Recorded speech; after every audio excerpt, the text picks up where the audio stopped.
아들 때문에 미쳐버릴 것 같은 엄마들에게 큰 소리 내지 않고 아이를 크게 키우는 법. 최민준. 다소의 성향과 다르다고 해서 무조건 비정상이라고 불러서는 안 되겠지요. 이러한 맥락에서 조금 특별한 아이들에게 붙이는 각종 장애 명칭에 대해서도 다시 생각해 봅니다. 어른의 잣대로 이해하지 못한다고 해서 아이들의 문제로 몰아세우는 것은 아닌가 하는 생각이 드는 것이지요. 우리 사회에 남자 교사가 더 많아져야 한다. 남자 아이들을 이해해 줄 수 있는 남자 선생이 절대적으로 부족하다는 점이 안타깝다. 산만하다는 말은 반대로 생각하면 새로운 자극을 찾아 헤매는 상태다. 관점에 따라 배우고자 하는 욕구가 있다고 볼 수도 있으며 그 외 긍정적인 해석도 가능하다. 실제로 산만한 아이들은 학습 능력이 떨어지는 것이 아니라 순발력을 요하는 상황이나 새로운 것을 찾아내야 할 때 또 다른 가능성을 보인다는 연구 결과가 지속적으로 등장하고 있다. 남자들은 대화를 할 때 서로를 마주보는 방식이 아닌 무언가를 같이 하는 것을 좋아한다. 쉽게 말해 엄마가 마주보고 대화하는 방식을 시도하는데 안 먹힌다면 남자들의 나란히 대화하는 방식에 대해 이해해야 한다. 만일 아들 혹은 남편과 지독히도 대화가 되지 않고 허공에 말이 뱅뱅 도는 느낌이 들면 대화하자가 아닌 산책하자 혹은 아이스크림 먹자라고 제안해보자. 일단 무언가를 할 거리가 생기면 남자들은 보다 편안하게 말랑말랑한 마음으로 엄마 앞에 앉을 준비가 될 것이다. 여기에 몇 시까지 이야기를 하자고 데드라인을 정해두면 금상첨화다. 아들은 엄마의 잔소리가 시작될 때 엄마가 전달하고자 하는 내용의 핵심보다 도대체 이걸 언제까지 들어야 할 것인지에 더 관심을 갖는다. 이 방식은 아이에게 무언가를 가르칠 때에도 통용된다. 아이가 엄마와 눈을 마주치고 교감하면서 배우길 원할 것이라 생각하지만 모든 아이들이 그렇지는 않다. 특히 자기주도 성향이 강한 남자아이들은 어른이 자신을 감시하며 가르치는 행위를 달가워하지 않는다. 그래서 남자아이를 책상에 앉힐 때는 마주보지 말고 한 발자국 뒤에서 조언하고 같이 하듯 도와주는 것이 좋다. 책상은 벽에 붙이고 벽을 보고 무언가를 하게 하는 상태에서 최대한 가르치는 이의 존재를 뒤로 숨기면서 조언하는 것이다. 사람을 가르칠 때에는 그 사람이 눈치채지 못하게 가르치고 새로운 사실을 제안할 때는 마치 잊어버렸던 것이 생각난 듯이 제안하라고 말했던 알렉산더 포프의 말은 아들을 가르칠 때 더욱 유념해야 할 말이다. 아들이 자꾸 사랑하느냐고 물어봐요. 땡땡이 어머니가 나를 찾아왔다. 땡땡이가 자꾸 엄마 나 안 사랑하지? 라고 묻는다는 것이다. 아들을 사랑하지 않는 엄마가 어디 있을까?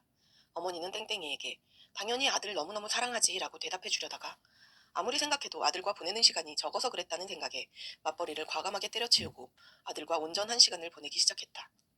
자신이 대접받고 싶은 대로 타인을 대접하라라는 말을 떠올리며 엄마는 아들에게 어떤 사랑을 줄까 고민하다 어렸을 때를 떠올렸고 정말 자신이 받고 싶었던 사랑을 주기 위해 매일매일 편지를 쓰기 시작했다. 편지 내용은 보통 이랬다. 아들, 엄마가 매일매일 우리 아들 사랑해. 하지만 아무리 아들에게 애정 공세를 하고 아들과 심리적으로 가까워지려고 노력해도 땡땡이는 엄마에게 그래도 엄마는 나 안 사랑하잖아 라는 말을 반복했다. 어머니는 무엇이 잘못되었는지 알아봐 주길 부탁했다. 나는 아이와 교실에 들어갔다. 아이에게 재료를 주고 아이의 행동과 자주 쓰는 문장을 관찰하고 기록하기 시작했다. 이렇게 1시간을 기록하자 가장 많이 적힌 말이 있었다. 선생님, 저 다른 형들보다 더 잘했어요. 선생님, 저 몇 등이에요? 이 질문을 토대로 땡땡이의 성향을 유추한다면 아이는 어떤 성향이라고 할 수 있을까? 나는 땡땡이가 다른 아이보다 인정받고 싶은 욕구가 높은 아이라고 유추하고 가설을 세운 후 어머니와 상담에 들어갔다. 자리에 앉아 상담을 하려는 찰나 문이 벌컥 열리며 땡땡이가 들어왔다. 엄마, 나 이거 봐. 엄청 잘했지? 엄마는 당황하며 이렇게 말했다. 응, 잘했어. 잘했으니까 어서 나가 있어. 다시 한번 아이가 강조하며 물어봤다. 엄마, 나 진짜 잘했어? 나 이거 다른 형들보다 더 잘했대. 응, 잘했어. 근데 엄마가 말했지? 잘하는 것만 중요한 게 아니야. 아니, 그게 아니라 나 얼마나 잘했냐고. 많이 잘했어. 근데 엄마가 말했지? 이기는데 너무 집착하지 마. 우리 땡땡이가 못해도 엄마는 땡땡이 언제나 사랑해요. 아니, 엄마 나 안 사랑하지? 엄마가 주고 싶었던 사랑은 무조건적인 사랑인데 땡땡이가 받고 싶었던 사랑은 인정이라는 이름이 사랑이었다. 우리는 생각보다 많은 영역에서 나만의 방식으로 상대방을 사랑하고 있지는 않을까? 나는 두 모자의 모습을 보며 그런 질문을 떠올렸다. 엄마들은 상담할 때 꼭 이런 이야기를 한다. 아들에게 기울인 노력에 비해 효과가 미비하거나 일이 완전히 엉망이 될 때가 있어서 걱정이 된다고. 예를 들어 아들이 힘들어하는 그림 그리기를 도와주려고 했는데 오히려 화를 내는 경우도 있고, 자전거 타기를 힘겨워하는 아들을 위해 자전거 타는 법을 애써 알려줬는데 엄마한테 삐치는 경우가 그렇다. 근본적인 이유는 아들의 입장을 헤아리지 않고 엄마의 방식으로 사랑을 전달했기 때문이다. 그림이 안 그려져서 징징대는 아들에게 필요한 것은 자신보다 더 잘 그리는 엄마의 모습이 아니라 지금까지도 충분히 잘했으니 더 잘할 수 있다는 응원이다. 자전거를 타려고 낑낑대는 아들에게 필요한 것은 엄마의 강습이 아니라 자신이 얼마나 잘할 수 있는 아이인지 엄마 앞에서 보여줄 기회를 갖는 것이다. 이럴 때는 한 번 더 참고 기다려주면 된다.